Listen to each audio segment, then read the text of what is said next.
In this first 8.4 video, I'm going to be talking about the interaction between strong acids and bases in solution. It's going to give you an idea for how they interact, how to write the net ionic equation, and show you some particle diagrams to see what's actually going on at the molecular level.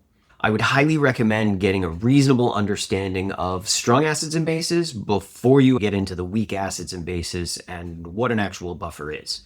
HCl is a strong acid, sodium hydroxide is a strong base. These are probably the two most common, one strong acid, one strong base, that you need to know for the AP exam. Each of these, being strong, means that they are strong electrolytes and that they're fully soluble in water. What exactly does that mean? Let me show you. If we take either one, let's take HCl for instance, and I put it into water, the ions, the hydrogen ion and the chloride ion, are going to completely separate. The chloride ion is a spectator ion because the chloride isn't interacting with anything else in solution, and it's not impacting the pH of the solution the same way the hydrogen ion is. So we can ignore the chloride ion from the HCl. When we write the net ionic equation, any strong acid is written as H+, because its anion is a spectator. The NaOH is also just a sodium ion and hydroxide ion. Being a strong electrolyte is going to completely dissolve in solution. The hydroxide impacts the pH of the solution. It is involved in other things. On the other hand, the sodium is not. The sodium ion is a spectator. We can get rid of it. So the only thing that gets written into the net ionic equation is that hydroxide ion. A strong base in a net ionic equation is only written as OH-, the hydroxide ion.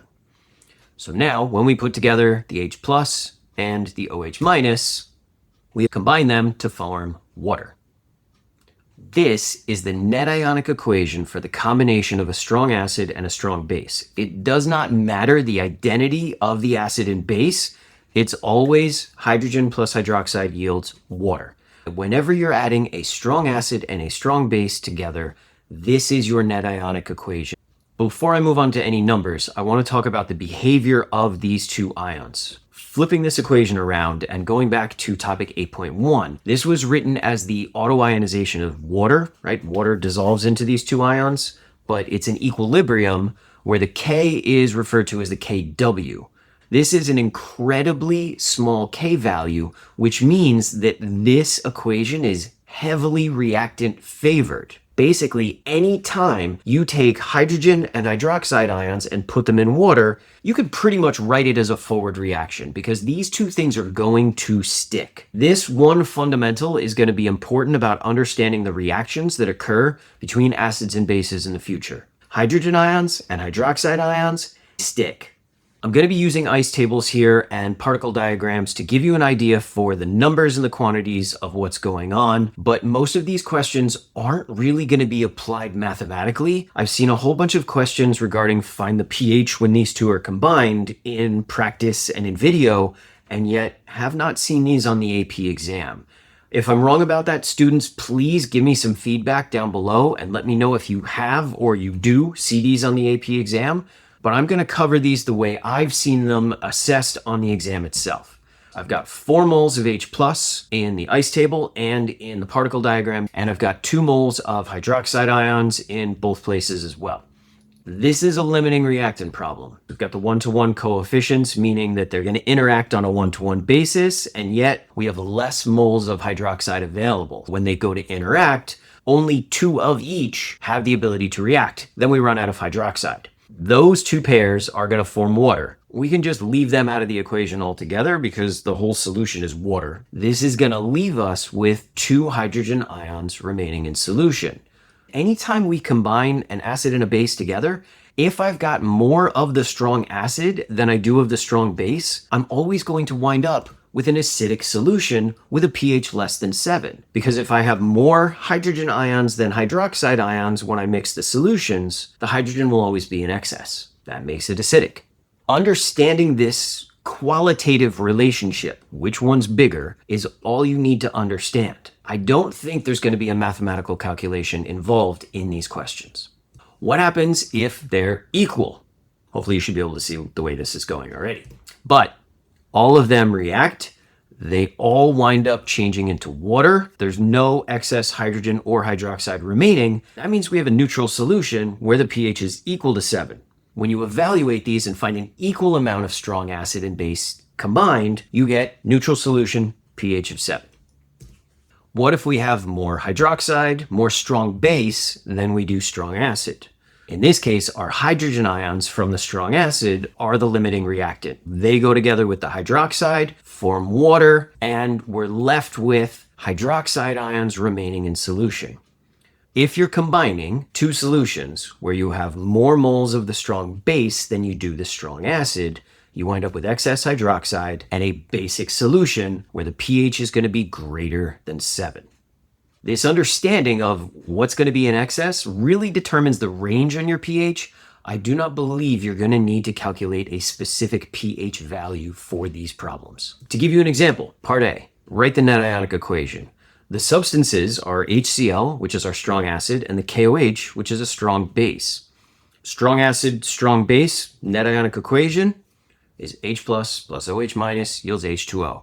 Identify the substances that you're dealing with in any given problem before you start writing equations, because the net ionic always leaves out spectators. That goes for acid-base reactions, precipitation reactions, any of those. Spectator ions are left out of the net ionic equation.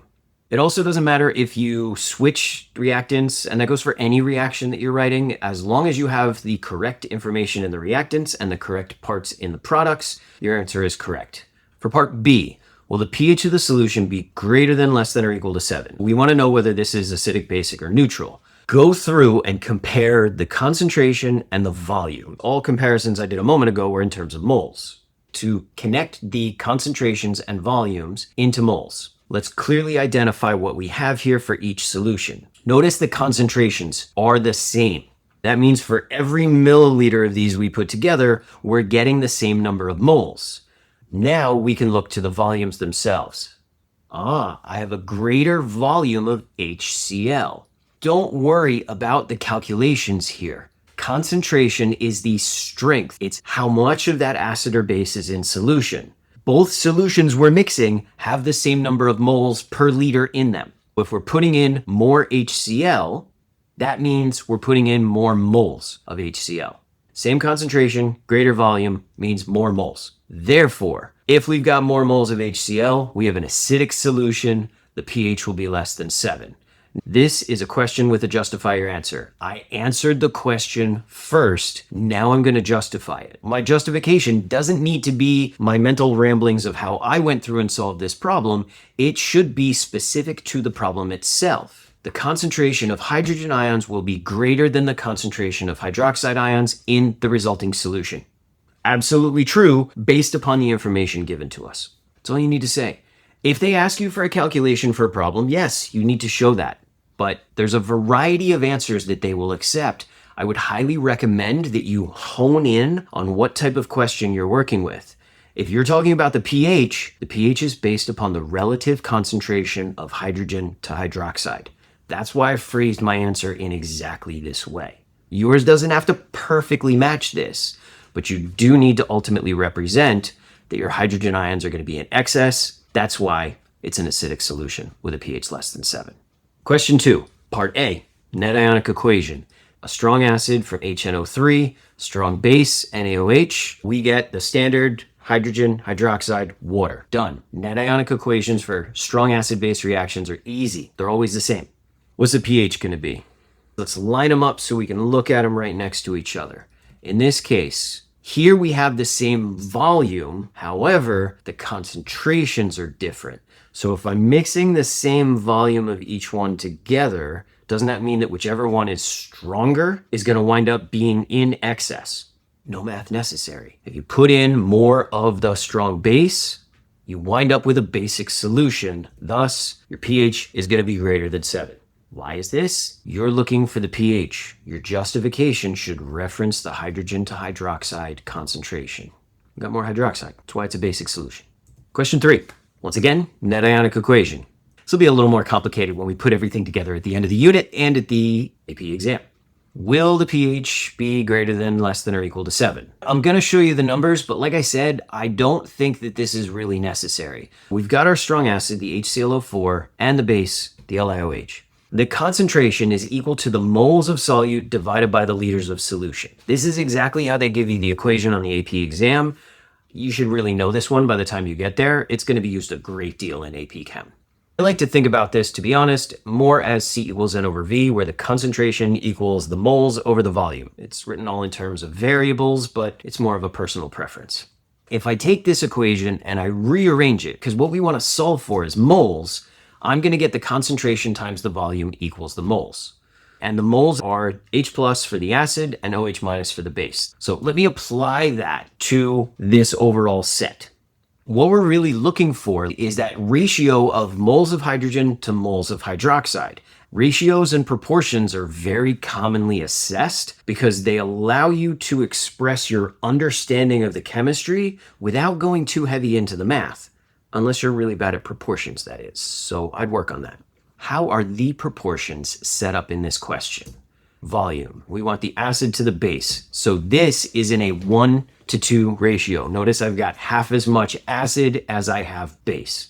For the concentration, I've got twice the concentration of acid as I do base. So this is times 2. My volume ratio is 1/2. My concentration ratio is 2. When I multiply 1/2 times 2, I get the moles, which are equal to 1. That means my ratio of moles of hydrogen to moles of hydroxide is 1. They're equal. From a conceptual standpoint, we could also look at this and say, isn't the acid solution twice as strong while the base solution gives you twice the volume? These offset one another. There is no need to perform a mathematical calculation to answer this question. There's 2 possibilities with these. In both cases, you're going to wind up with the moles of hydrogen and hydroxide ions being equal to each other. Just watch out for these changes in proportion. A lot of questions will give you the same volume and different concentrations, or same concentration, different volume. But if they do change both of them, chances are they wind up setting everything equal. In either case, if you've got equal moles of hydrogen and hydroxide, you're looking at a neutral solution, and therefore your pH is equal to 7. This is ultimately the answer that we are looking for. So going back to the original problem, pH of the solution is going to be equal to 7. Answer the question before you justify it, because concentration of hydrogen will be equal to the hydroxide in the resulting solution. This is probably a worst case scenario with these because, like I said, I change both volumes and concentration. Usually they only change one of them in a question such as this. But even if your questions aren't dealing with the particle diagrams or asking you to write the net ionic equations, make sure that you're aware of how these things connect and go together. Visualize the particle diagrams and the interactions within the solution. Trust me, Unit 8 is just getting rolling, and it gets worse from here. The more you can understand the chemistry, the better off you're going to be. And remember, don't get bogged down in the calculations. This is supposed to be a chemistry test, not a math test. Thank you very much for watching all the way to the end of the video. This is all until part 2 of 8.4. Please do me a favor. Go ahead and hit those 2 buttons down below. It really is going to help me get this channel rolling. My intention is to put out videos that help explain the chemistry behind the questions on the AP exam. The more you understand, the better you're going to perform. Thank you very much for joining me, and I hope you come back for the next video.